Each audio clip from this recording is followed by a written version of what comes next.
Évoquant la phalange de jeunes pilotes qui avaient défendu et sauvé leur pays face à l'aviation la plus puissante du monde, la Luftwaffe, Winston Churchill dira « Jamais un aussi grand nombre d'hommes n'a contracté une telle dette envers un si petit ». Durant 3 mois, de juillet à septembre 1940, la Royal Air Force et la Luftwaffe s'étaient affrontées dans un combat sans merci qui constitue, avec l'attaque de l'URSS en juin 1941, le tournant majeur de la Seconde Guerre mondiale.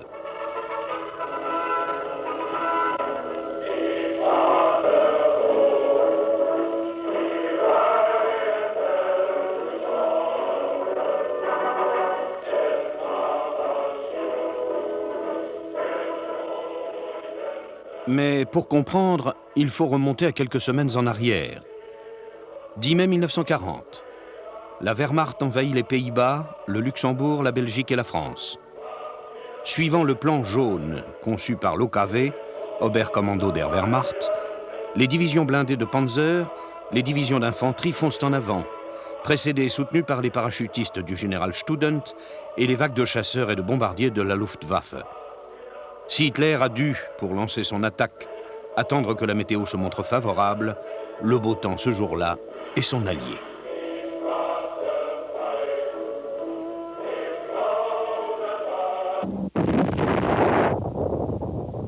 Les Pays-Bas sont la première victime de l'assaut. Entraînés par leur victoire facile de Tchécoslovaquie et de Pologne, les soldats de la Wehrmacht font preuve d'une redoutable efficacité. La prise du fort d'Eben Hamel, le bombardement de Rotterdam, la prise du canal Albert sont pour eux autant de nouvelles étapes victorieuses dans le grondement des chars et le roulement de l'artillerie.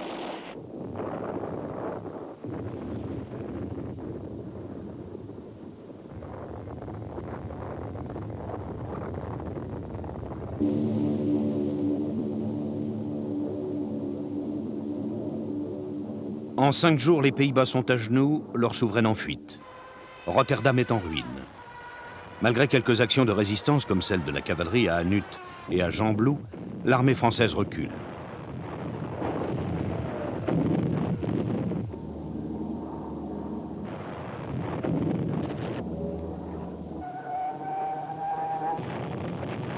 Le 24 mai, les Panzers arrivent devant Dunkerque, survolés par les vagues de Stuka.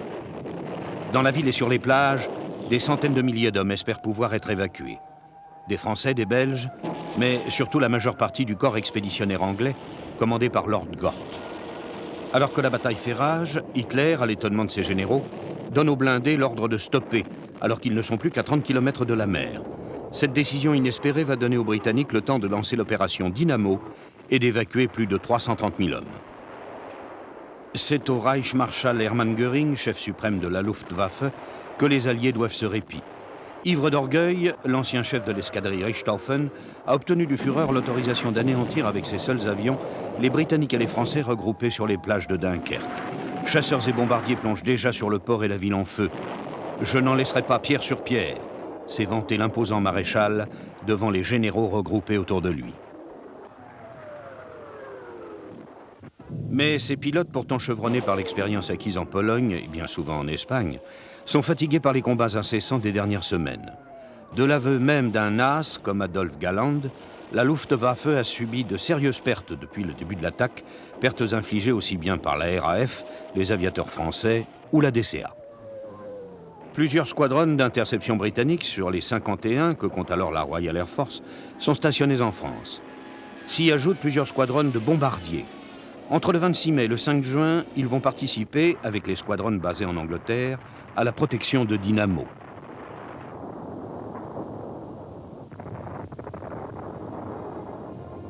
Derrière ces chasseurs, Hurricane et Spitfire, il y a la volonté d'un homme, le chef du Fighter Command, l'Air Chief Marshal Sir Hugh Dowding.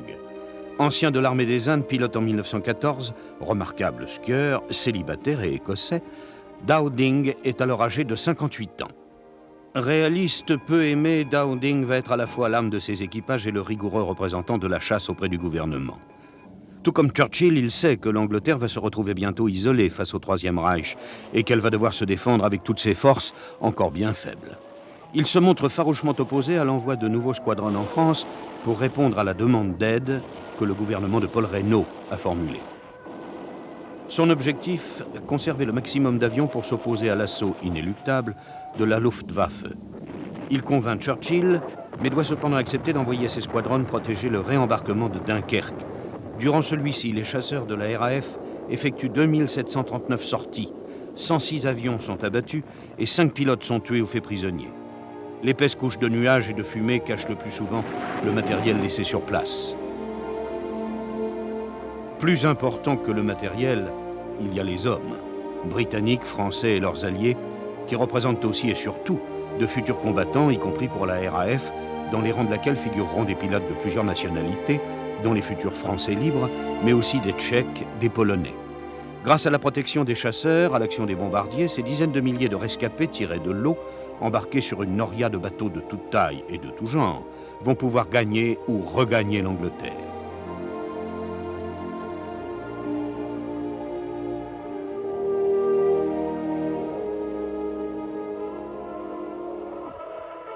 « 14 juin 1940, les troupes allemandes entrent dans Paris et défilent sur la place de l'Étoile. Quelques jours plus tard, Hitler lui-même fait une visite éclair dans cette capitale qui l'a toujours fait rêver. La bataille de France est terminée, la bataille d'Angleterre, comme le déclare Churchill, va pouvoir commencer.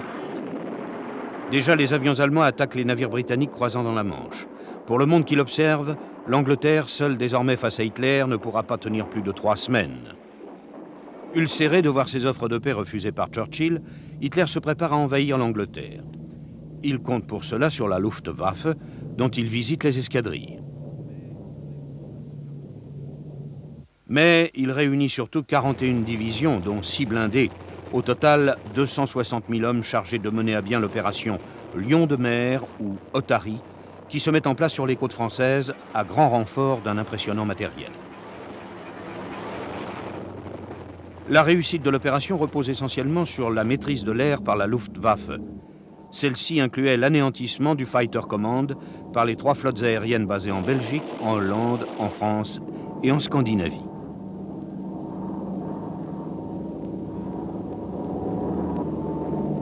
Mais à partir du 10 juillet, date de l'envoi de la première formation importante de bombardiers sur la Grande-Bretagne, les appareils de la Luftwaffe se contentent durant près d'1 mois d'attaquer les navires anglais, de survoler les ports et de mouiller des mines. Dans la seconde semaine d'août, Göring, installé dans son train QG, décide d'agir plus énergiquement. Il se fait fort de libérer le ciel de l'aviation britannique en 4 jours. Pour cela, des milliers d'ouvriers du service du travail et de l'organisation TOT construisent de nouvelles bases à proximité du champ de bataille.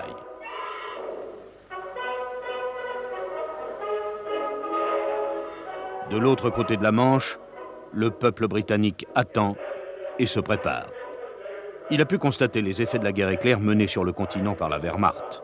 Chaque Anglais sait que son pays peut subir le même sort. Alors tout le monde se prépare, hommes et femmes, contribuant à transformer l'île en forteresse.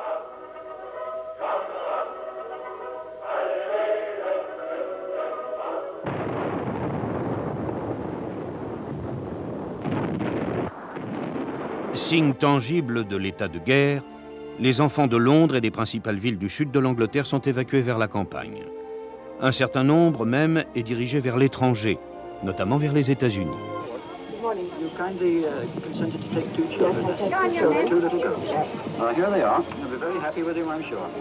Les civils subissent eux aussi un entraînement militaire. Ils vont jouer un rôle important dans la surveillance des points sensibles et l'observation du ciel, dans lequel ne vont pas tarder à apparaître les vagues d'assaut allemandes.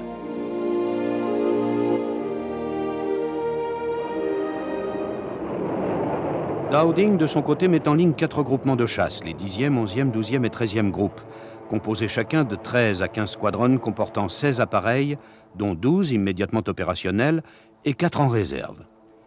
Cette structure s'appuie sur un réseau radar composé de 2 dispositifs de détection, équipés l'un de hautes tours métalliques, l'autre de relais le long des côtes. En 1940, l'Angleterre est le seul pays à disposer d'un tel système. À cela s'ajoute un dispositif serré de DCA et de guetteurs volontaires. La stratégie de Dowding, symbolisée par la célèbre Operation Room du quartier général de Stanmore, installé à Bentley Priory, dans le sud de Londres, consiste à exploiter les informations téléphonées par les observateurs et les opérateurs radars, qui signale immédiatement les positions des avions allemands repérés jusque dans un rayon de 200 km. Les chasseurs reçoivent aussitôt l'ordre de décoller et sont alors dirigés par radio vers leurs adversaires. Les différentes Operation Rooms et leurs opérateurs, parmi lesquels les célèbres auxiliaires féminines de la Royal Air Force, contrôlent les opérations des appareils appartenant au groupe 11 dans le sud de l'Angleterre, spécialement chargé de l'interception des chasseurs allemands au groupe 12, situé plus au nord, et au groupe 10 au sud-ouest, chargés, eux, de la protection des bases de la RAF.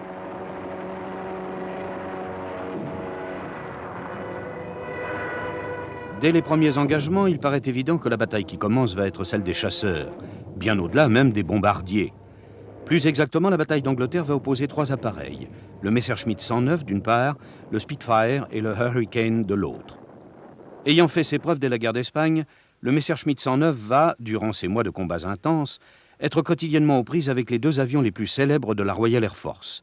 Ils symbolisent tous les trois le mythe qui caractérise encore aujourd'hui la bataille d'Angleterre.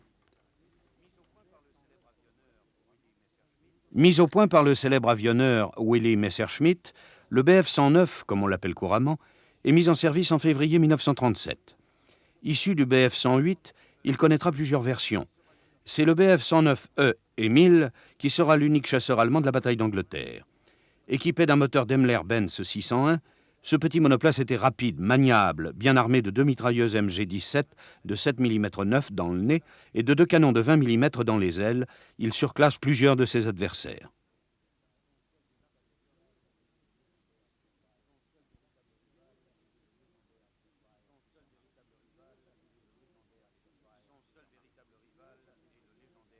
Son seul véritable rival est le légendaire Spitfire Supermarine, fierté justifiée du Fighter Command.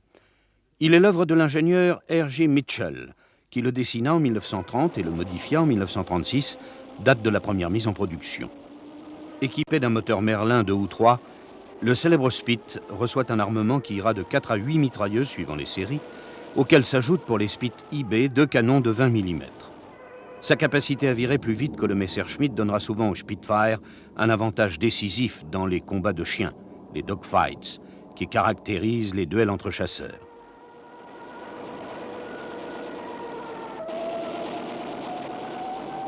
Les deux appareils sont fort proches l'un de l'autre.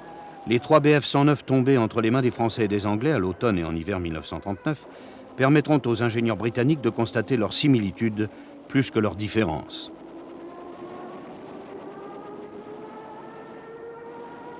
Le Bf-109 grimpe ainsi plus rapidement que le Spitfire, mais au-dessus de 10 000 pieds, ce dernier présente une plus grande maniabilité.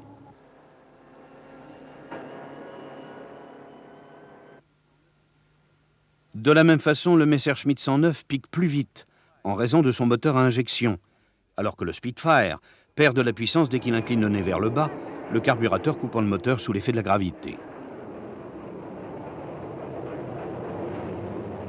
Globalement, cependant, le Spitfire est supérieur à son adversaire, sa maniabilité lui donnant un net avantage dans les affrontements qui, pour la plupart, se déroulent à une altitude variant entre 13 000 et 20 000 pieds.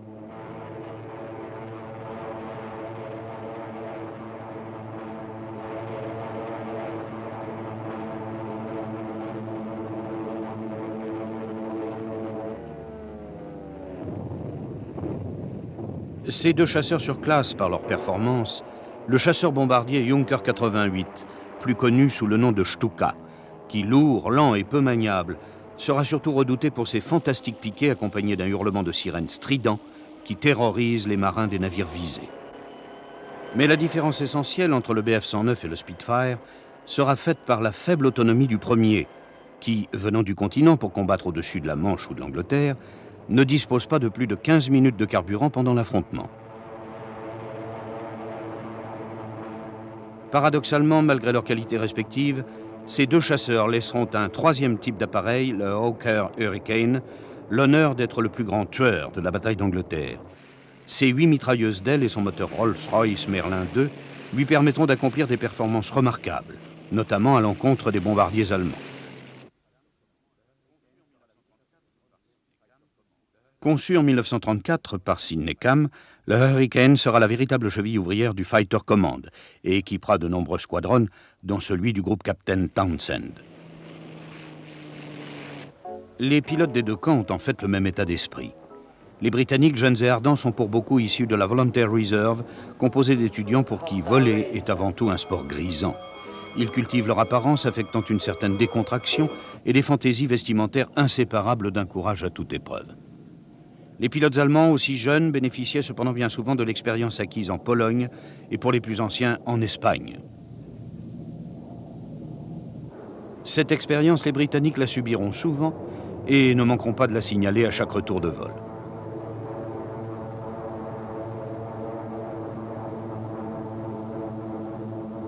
Il ne faut pas non plus oublier de chaque côté les mécaniciens qui assuraient l'ingrat mais indispensable entretien des appareils soumis à la rude épreuve du combat, usant les machines comme les hommes.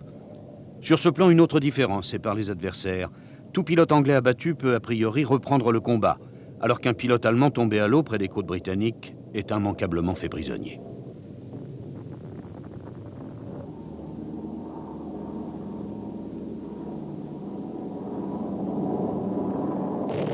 Au début du mois de juillet 1940, donc, les appareils allemands commencent à attaquer les bateaux britanniques et à larguer des mines dans la Manche. Les bombardiers lancent quelques raids de nuit à l'intérieur du pays. Quant aux chasseurs, y compris les bimoteurs Bf-110, ils tentent de contraindre leurs adversaires à combattre. Dowding ne tombe pas dans le piège et limite ses ripostes.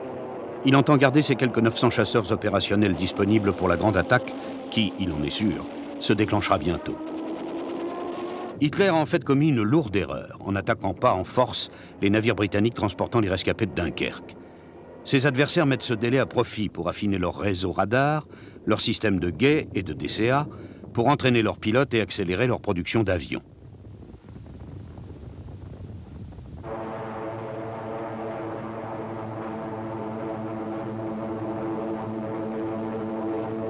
Déjà, les pertes sont sensibles dans chaque camp.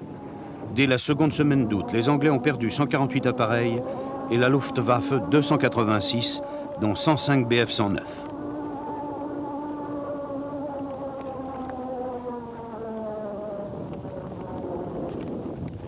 Du sol, les guetteurs britanniques peuvent observer les pilotes de la RAF. Leur tactique se ressent de leur manque d'expérience. Volant en formation serrée, ils forment une cible facile pour la flak, comme pour les chasseurs allemands qui savent manœuvrer pour arriver par derrière dans la queue de leurs adversaires et les abattre. Alan Deer, pilote au 54e Squadron, disait « Ils sortent du soleil et vous tombent dessus comme l'éclair ». L'as allemand Galland écrit de son côté « La première règle du combat aérien est d'être le premier à repérer l'adversaire ». Attentifs à rester en formation, elle contre elle, les pilotes britanniques peuvent à peine repérer leurs adversaires et lorsque ceux-ci surgissent, ils manquent de l'espace nécessaire pour manœuvrer. C'est pourquoi les pertes de la RAF sont dès le début très élevées. 6 pilotes dans la seule journée du 20 juillet.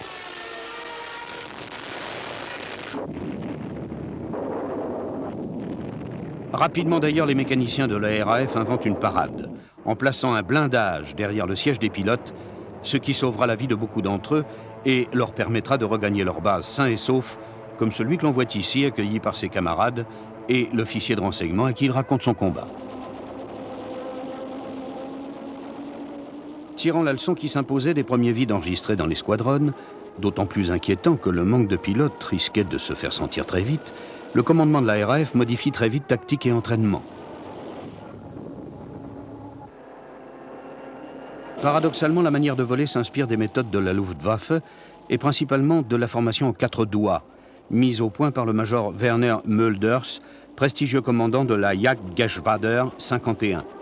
Dans cette formation, un avion est placé à chaque extrémité de chacun des doigts écartés d'une main imaginaire.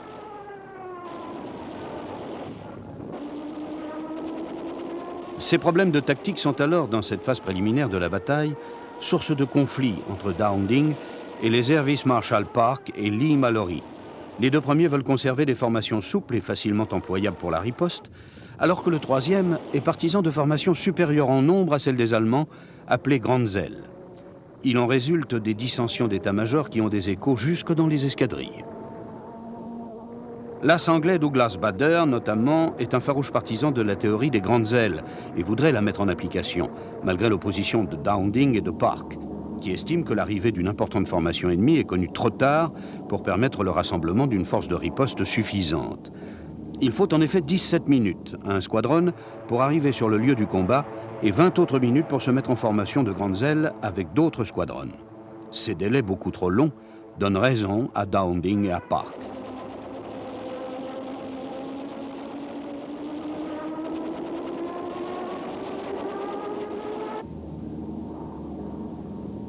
Les combats proprement dits ne durent pas plus de 10 à 15 minutes et sont fréquemment visibles de chaque côté de la Manche.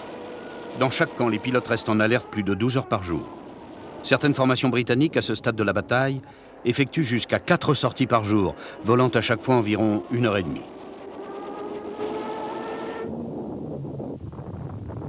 Du côté des Allemands, le rythme est moins soutenu pour le moment, mais 3 sorties quotidiennes pour les chasseurs ou les Stuka n'ont rien d'exceptionnel. Si dans l'ensemble cet été 1940 est beau et doux, des bourrasques, voire des orages balaient parfois la mer, ajoutant aux brumes du matin et du soir et au vent froid qui pousse de temps à autre d'importants nuages.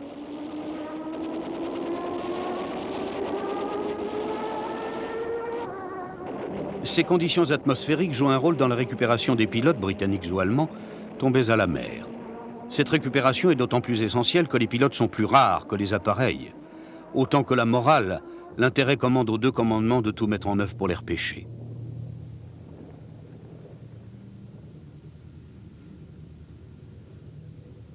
Les Britanniques utilisent des vedettes à moteur qui reçoivent souvent l'aide de petits bâtiments de commerce ou de pêche.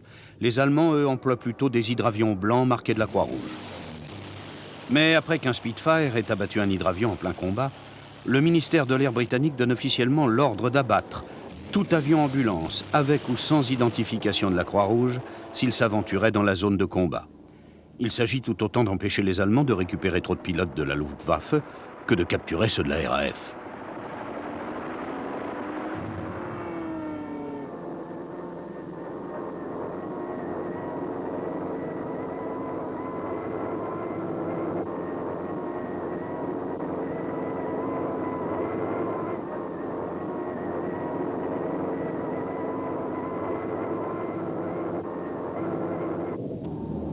Bien plus que les avions, les véritables héros de la bataille d'Angleterre sont les pilotes, quel que soit leur camp.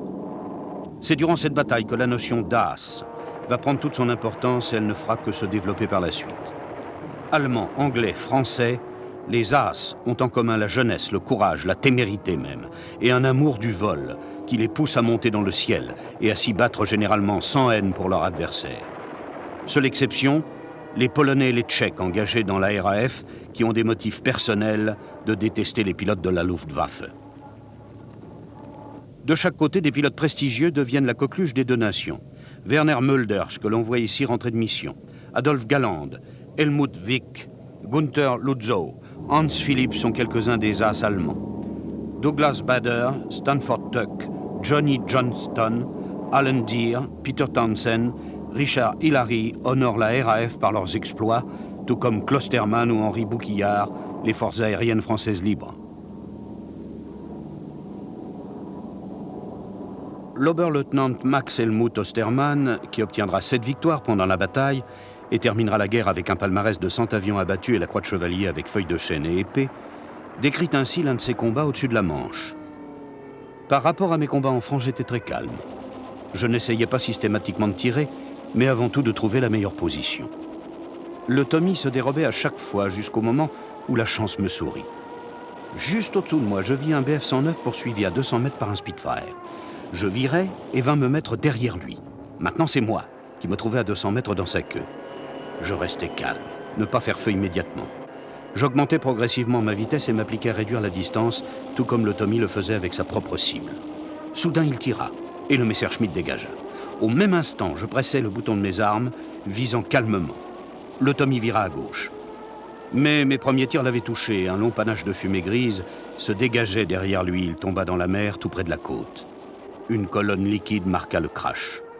Je pus annoncer ma victoire par radio, et des témoins purent la confirmer. Je venais de descendre mon premier Anglais.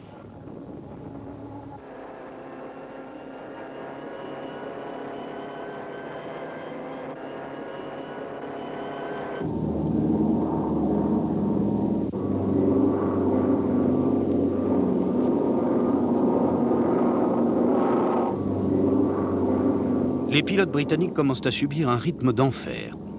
Les Allemands attaquent de plus en plus fréquemment. Leurs adversaires sont épuisés par les alertes répétées qui les jettent dans leurs appareils et les font décoller en quelques minutes. Les pertes s'accroissent. Pourtant, la production de guerre progresse. Au cours du seul mois de juillet, les usines d'armement dirigées par Lord Beaverbrook, ministre de la production aéronautique, réussissent à construire 496 chasseurs, soit 4 fois plus que la production mensuelle habituelle avant Dunkerque. Les rodomontades de Göring n'avaient pas été confirmées. Non seulement la RAF n'est pas détruite, mais encore la Luftwaffe a subi de lourdes pertes. Nous étions encore loin d'avoir conquis la maîtrise de l'air, écrit Adolf Galland dans son célèbre ouvrage « Jusqu'au bout sur nos Messerschmitt ». Il écrit encore « Les unités de chasse allemandes de la Manche exécutèrent des missions qui se succédaient constamment. Il était normal d'en faire 2 ou 3 par jour. Chasse libre sur le sud-est de l'Angleterre, tel était en général leur énoncé. L'effort physique et psychique subi par les pilotes était considérable. Le personnel au sol et les avions, eux aussi, étaient soumis à des efforts extrêmes. Nous nous jetions chaque jour contre la défense britannique et nous l'apercions avec des pertes considérables, mais sans nous rapprocher sensiblement de l'objectif qui nous avait été assigné. Nous nous en prenions à nos dirigeants, aux bombardiers, aux Stuka, aux destroyers, à nous-mêmes. Nous voyions disparaître de nos rangs un camarade après l'autre, des compagnons d'armes anciens et sûrs. Il ne se passait pas de jour sans qu'une place restât vide lors des repas pris en commun. De nouveaux visages apparaissaient, nous devenaient familiers, et un jour ils ne reparaissaient pas, abattus en combat aérien au-dessus de l'Angleterre. Durant ces jours-là, dans tous les haut-parleurs du Grand Reich allemand, d'Aix-la-Chapelle à Tilsit et de Flensburg à Innsbruck, et même par l'intermédiaire des émetteurs militaires installés dans les pays occupés de presque toute l'Europe, on entendait le chant « Bomben auf England », des bombes sur l'Angleterre. Nous en avons eu immédiatement jusque-là de ce chant.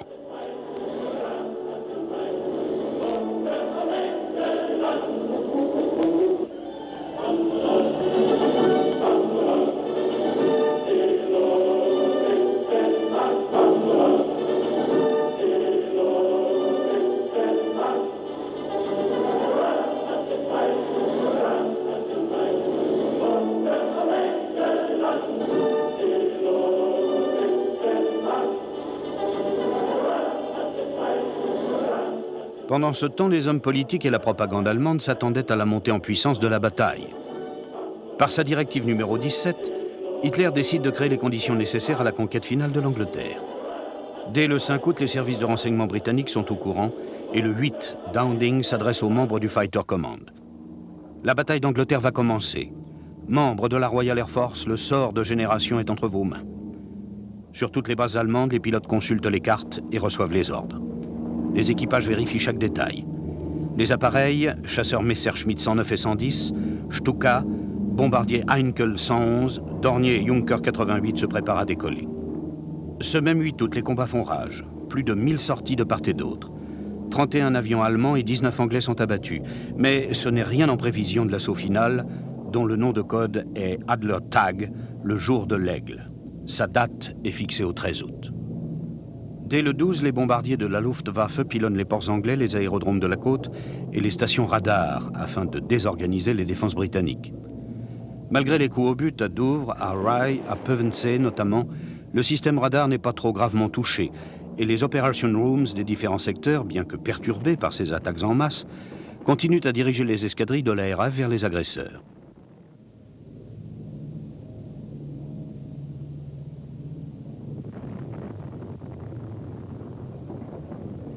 Plus de 100 Junker 88 du Kampfgeschwader 51, accompagnés de 120 Messerschmitt 110 et de 25 Bf 109, attaquent le sud de l'Angleterre. 70 Junker 88 bombardent Portsmouth, le port, les docks, la vieille ville et l'île de Wight.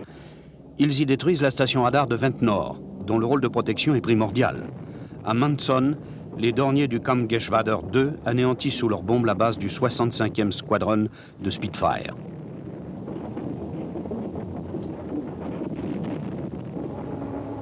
À la fin de la journée, les Britanniques ont perdu 22 chasseurs et les Allemands 31. Dans le camp anglais, les dommages ne sont pas définitifs. 4 des 5 stations radars sont remises en état en quelques heures et la base de bombardiers de East Church, pilonnée à la suite d'une erreur des Allemands qui la prenaient pour une base de chasseurs, est à nouveau rapidement opérationnelle. À Berchtesgaden, Hitler est tenu au courant heure par heure. L'aube du jour de l'Aigle se lève sur les nuages et la pluie. Göring décide de reporter l'attaque à l'après-midi, mais son ordre ne parvient pas à temps à l'armada de bombardiers et à leur escorte de chasseurs, qui a décollé dans un tonnerre assourdissant vers l'Angleterre. Seules quelques formations de Messerschmitt 110 rebroussent chemin, ajoutant à la confusion qui s'empare de la Luftwaffe. Les bombardiers se retrouvent sans escorte. De nombreux combats opposent Stuka et Spitfire, notamment ceux du 609e groupe de la RAF, qui, sous le commandement du squadron leader Darley, abattent 9 adversaires. 150 bombardiers Junker 88 et Stuka, escortés de Bf 109, attaquent Southampton. Malgré la riposte des chasseurs de la RAF, ils réussissent à incendier une bonne partie des bassins et des entrepôts. D'autres formations allemandes s'égarent ou se trompent d'objectif. Au cours de cette journée historique, la Luftwaffe enregistre 1485 sorties contre 700 pour la RAF. Les résultats ne sont pas cependant aussi brillants que ne le croit Göring, dont les services de renseignement sont trop optimistes en annonçant la destruction de 70 chasseurs et 18 bombardiers. Les Anglais n'ont en effet perdu que 13 chasseurs.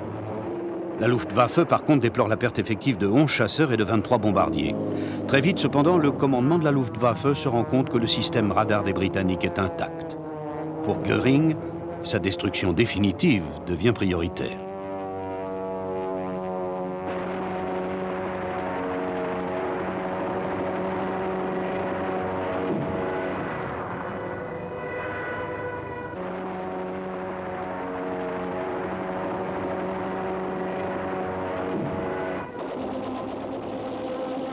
Pour Dowding, ce résultat tient du miracle, et il le dit nettement, tout en reconnaissant la valeur et le courage de ses pilotes. Du courage, ils vont en avoir besoin très vite. 2 jours plus tard, le 15 août, ils vont devoir affronter la plus importante opération aérienne depuis le début de la guerre.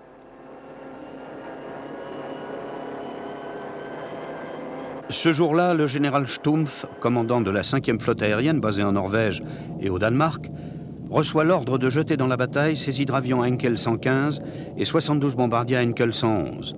Son objectif, lancer une attaque surprise à travers la mer du Nord contre les aérodromes et les centres industriels du nord-est de l'Angleterre, dans la région de Newcastle. Mais Stumpf ignore que les Anglais connaissent ces codes. Repérés par radar 1 heure avant leur arrivée, les bombardiers et leur escorte de chasseurs sont dispersés, notamment par les appareils du 13e groupe commandé par l'Air Vice Marshal Saul. Les attaques se succèdent toute la journée dans le sud, notamment contre l'usine de Rochester, à l'est de Londres. Les bombardiers allemands se trompent plusieurs fois de cible et pilonnent des aérodromes de moindre importance comme Croydon et West Mailing au lieu d'atteindre Biggin Hill ou Kenley. Les escadrilles britanniques réagissent très vite et se précipitent à la rencontre de leurs adversaires. En fin de journée, la RAF n'a pas perdu un seul appareil, alors que la Luftflotte 5 rentre péniblement en Norvège, ayant essuyé 20% de pertes. Seule la base de bombardiers de Driffield, dans le Yorkshire, a été détruite. Les chasseurs de l'Air Vice Marshal Lee Mallory n'ayant pas réussi à intercepter les Junker 88. Le 15 août représente une victoire certaine pour la RAF. Ses pilotes ont effectué 974 sorties contre 1780 pour la Luftwaffe, dont 520 raids de bombardiers. On ne reverra pas de tels chiffres avant longtemps. Une fois éliminées les exagérations de part et d'autre, les comptes font apparaître 34 victoires pour les Allemands et 75 pour les Anglais.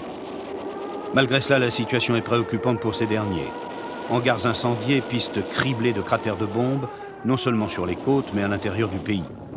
Par contre, le Fighter Command n'a pas vraiment souffert de cette attaque, les avions abattus étant des monoplaces, alors que les appareils allemands comprenaient généralement 3 ou 4 hommes d'équipage. Les combats se poursuivent sans discontinuer jusqu'au 18 août. En 4 jours, la RAF abat 194 avions allemands. Sur près de 300 km longeant la côte sud de l'Angleterre, il n'y a pas un coin de ciel calme. À Carinal, Göring se rend compte que ce bilan est inacceptable. Il doit prendre un certain nombre de décisions stratégiques. Furieux, le Reichsmarschall rend la chasse responsable de l'échec, ce qui lui aliène naturellement les pilotes de chasse, Galland en tête. Il retire de la bataille les Stuka et les Bf 110 qui ont été particulièrement éprouvés. Mais surtout, il ordonne aux chasseurs une protection renforcée des bombardiers. Il ordonne aussi aux commandants des flottes aériennes de concentrer leur action sur les bases, les usines, les installations de toutes sortes, et donnant tout la préférence aux bombardiers. Göring commet là une erreur stratégique dont il va se repentir. Dowding profite du répit de quelques jours entre le 18 et le 24 août marqué par le mauvais temps et en profite pour compenser ses pertes en hommes et en appareils. Il en a besoin, car près de 150 de ses pilotes ont été tués ou blessés et 213 Hurricane et Spitfire ont été détruits en 10 jours. À ce rythme, la RAF court le risque d'être anéantie. À ces questions tactiques s'ajoutent les dissensions de plus en plus profondes entre les Air Vice Marshall Park et Lee Mallory, collaborateurs immédiats de Dowding et commandants respectifs des 11e et 12e groupes.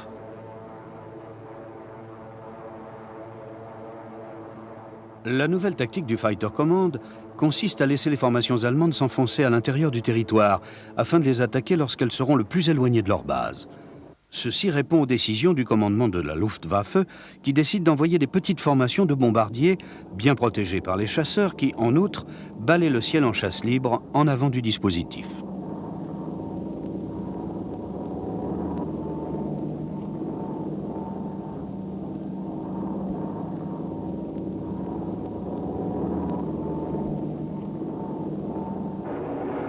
Visitant les escadrilles stationnées dans le nord de la France, dans la région du Pas-de-Calais et du Cap-Griné, Göring ne ménage pas ses invectives vis-à-vis de ses pilotes, profondément choqués par ces remontrances. Mais celles-ci suscitent aussi chez eux une sorte de rage qui renforce leur combativité au moment même où l'offensive va reprendre. La seconde phase de la bataille d'Angleterre a pour les Allemands un objectif précis, éliminer totalement la puissance aérienne britannique. Dans l'esprit de Göring, le temps des combats au-dessus de la Manche est achevé.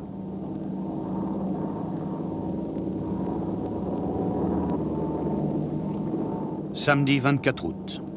Par un temps radieux, les bombardiers allemands, accompagnés de leurs escortes de chasseurs, attaquent les bases du 2e groupe situé dans le Kent. Manston, Hornchurch et Northweld sont sérieusement touchés. Londres et sa banlieue sont également bombardés. La période qui commence va être la plus meurtrière pour les pilotes de la RAF. Jusqu'au 6 septembre, plus de 23% des effectifs vont être perdus, même s'ils ont abattu 530 appareils allemands, soit presque 40 par jour.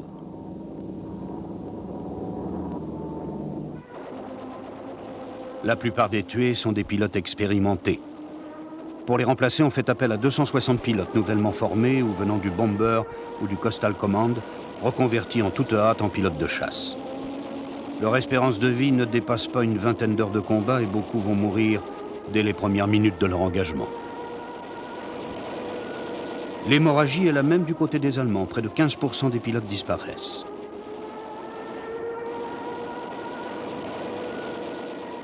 La protection des aérodromes est de plus en plus nécessaire.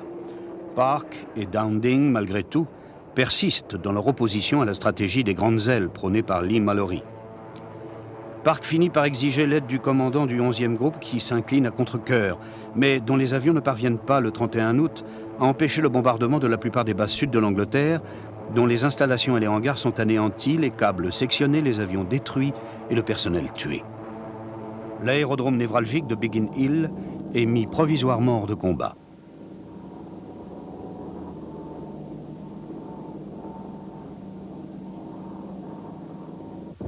Les pilotes de la RAF combattent dans des conditions effrayantes de tension et de fatigue. Peter Townsend du 85e Squadron écrit dans ses mémoires, sans perdre le sens de l'humour, « Parti de Croydon et grimpant plein gaz, je pouvais voir d'affreux champignons de fumée noire s'épanouir en direction du sud. J'avais cravaché sans pitié mon Hurricane durant la grimpée et je me rapprochais très vite des ME-110. L'escadron me suivait. Il me suffisait de le savoir, je cessais d'y penser. Je n'avais plus qu'une idée, rejoindre cette bande de mal élevés qui avait dérangé notre repas, écrasé notre terrain et envahi notre ciel. »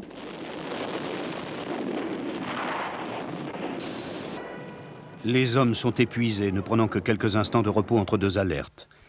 Dans la seule journée du 30 août, le Fighter Command effectue plus de 1000 sorties. Le temps s'écoulait inexorablement, écrit un autre pilote. La tension montait jusqu'aux limites du supportable. Spitfire et Hurricane décollent et atterrissent sur un rythme infernal. Il faut 35 minutes pour faire le plein de carburant et de munitions. Puis on s'envole à nouveau, avec pour seule perspective, tuer ou être tué. Dans ces conditions, il n'est pas étonnant que la machine humaine ait ses défaillances. Ainsi, de Blenheim sont descendus par des Hurricanes qui les prennent pour des bombardiers allemands. Un pilote désorienté crible de balles un paisible tracteur.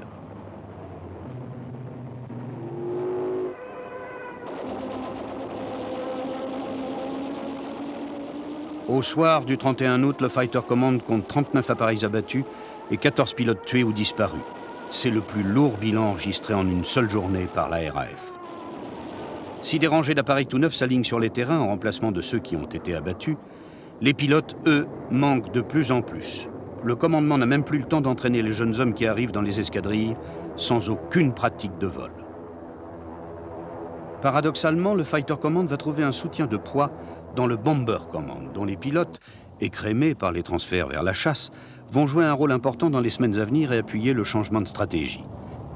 Celle-ci est due à l'erreur commise par 2 avions allemands qui, dans la nuit du 24 au 25 août, rentrant d'un raid sur Rochester, larguent involontairement leurs bombes sur la banlieue de Londres.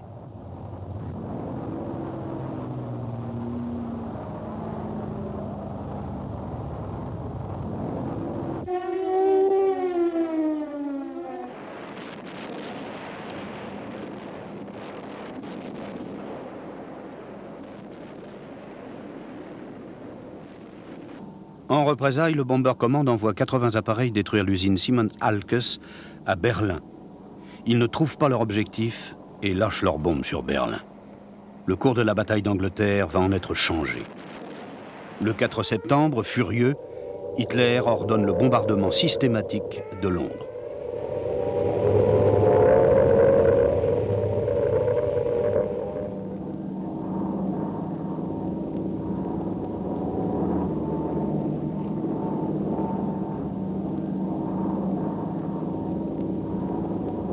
Le 7 septembre, dans l'après-midi, Göring, exultant, regarde du cap Griné les vagues de bombardiers se diriger sur Londres. Plus de 400 appareils Dornier & Henkel escortés de chasseurs. Les Anglais vont être totalement surpris. Aucune disposition n'est prise pour une attaque en masse de cette importance. Volant très haut, les bombardiers sont inaccessibles à la DCA et à la chasse, qui d'ailleurs n'est pas là. Les premières bombes explosent sur l'arsenal de Woolwich, puis sur les quais et les docks dans lesquels sont stockés les approvisionnements nécessaires à la capitale. Victoria et Albert Docks, West India Docks et les Commercial Docks flambent. Des navires coulent, les ponts et les passerelles s'écroulent, les grues basculent, le pétrole s'enflamme. Dans la nuit, 318 bombardiers relaient la première vague. Les civils, réfugiés dans le métro, vont payer un lourd tribut. 448 sont tués, plus d'1 millier blessés. Et ce n'est qu'un début.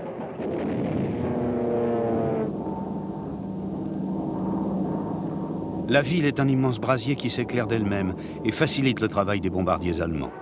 À partir du 9 septembre, la chasse anglaise se ressaisit. Le 11e groupe de Park contre-attaque et abat 28 appareils en perdant quand même 19. Mais les chasseurs d'escorte de la Luftwaffe commencent à hésiter, car ils sont loin de leur base. Les bombardements continuent cependant surtout de nuit. Du 8 au 14 septembre, 2000 Londoniens sont tués et plus de 10 000 blessés. Dans l'East End ravagé, les pompiers et les sauveteurs découvrent à chaque instant de nouveaux corps au milieu des ruines. Göring, persuadé que le Fighter Command est maintenant exsangue, décide de porter le coup final qu'il fixe au dimanche 15 septembre. Ce jour-là, vers le milieu de la matinée, environ 400 bombardiers et 700 chasseurs se dirigent en groupe compact vers la capitale. Mais cette fois-ci, les Anglais les attendent. 11 squadrons du 11e groupe ont déjà pris l'air et montent vers les assaillants.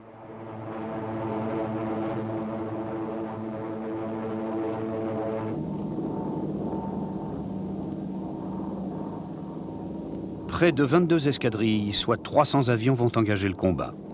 L'as Douglas Bader, censé protéger certains abords du nord de Londres, ne peut résister à la tentation de voler vers le sud et d'attaquer lui aussi avec ses 5 squadrons. Très vite, les pilotes de chasse allemands comprennent qu'il n'est plus temps de protéger les bombardiers et foncent vers leurs adversaires qui se faufilent entre les formations. Les bombardiers de la première vague repartent en ordre dispersé vers la France, remplacés par une seconde vague, escortée elle aussi de chasseurs. Les combats se déroulent dans un ciel vierge de tout nuage, sous les yeux des Londoniens qui regardent ce spectacle exceptionnel et mortel.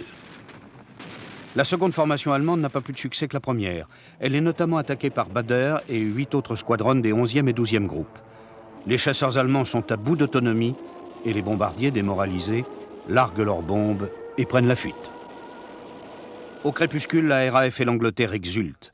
Un journal imprime 185 avions descendus. Le résultat réel est plus modeste. La Luftwaffe n'a perdu que 56 appareils au cours de ce qui restera cependant pour elle le jour le plus noir de toute la bataille. Göring est effondré et furieux. Il s'obstine pendant 24 heures à affirmer que la RAF est à bout de souffle, mais ses généraux et les pilotes, eux, savent à quoi s'en tenir. L'amirauté allemande voit l'automne approcher, tout débarquement en Angleterre devient aléatoire. Hitler, lui aussi, est convaincu. Il sait que la Luftwaffe a subi un grave échec malgré les prouesses individuelles de bon nombre de chasseurs. Le 17 septembre, il ordonne d'ajourner l'opération Lion de mer.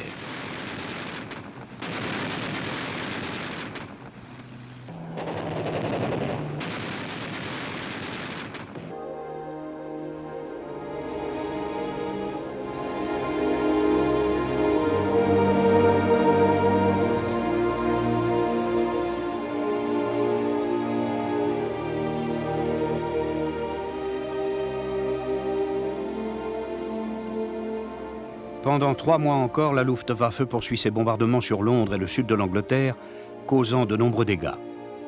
Les Anglais se précipitent encore dans les caves, le Fighter Command envoie encore ses chasseurs vers l'assaillant, de nombreux combats ont encore lieu au-dessus de la Manche.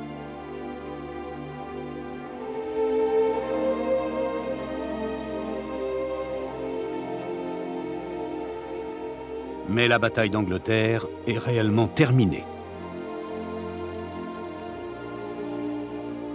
Cette victoire difficile et douloureuse a par contre affirmé l'esprit combatif de la Grande-Bretagne, qui prend la tête des nations belligérantes opposées à l'Allemagne hitlérienne, à laquelle elle vient d'infliger sa première défaite.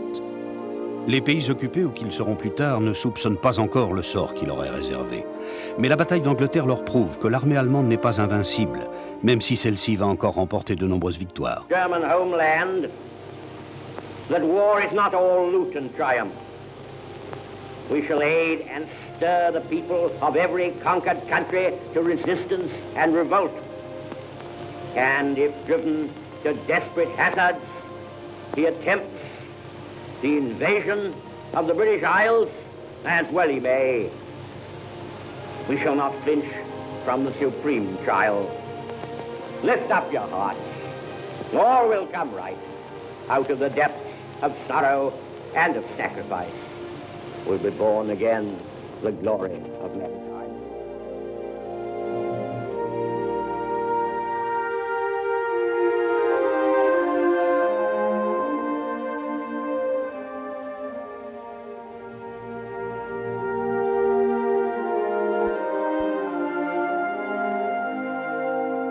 Paradoxalement, la fin de la bataille d'Angleterre entraîne une aggravation des différends entre Dowding, Parke et leurs détracteurs, qui reprochent notamment au premier d'avoir mal conduit la bataille et de ne l'avoir gagnée que de justesse.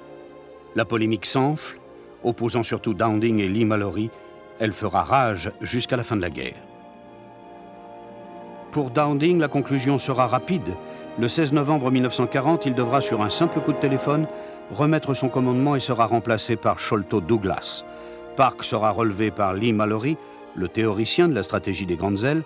Seule consolation, Hugh Dowding sera anobli en 1942. Quelques années après la guerre, l'as néo-zélandais Alan Deer conclura « Dowding et Parke ont gagné la bataille d'Angleterre, mais ils ont perdu la bataille des mots qui a suivi. »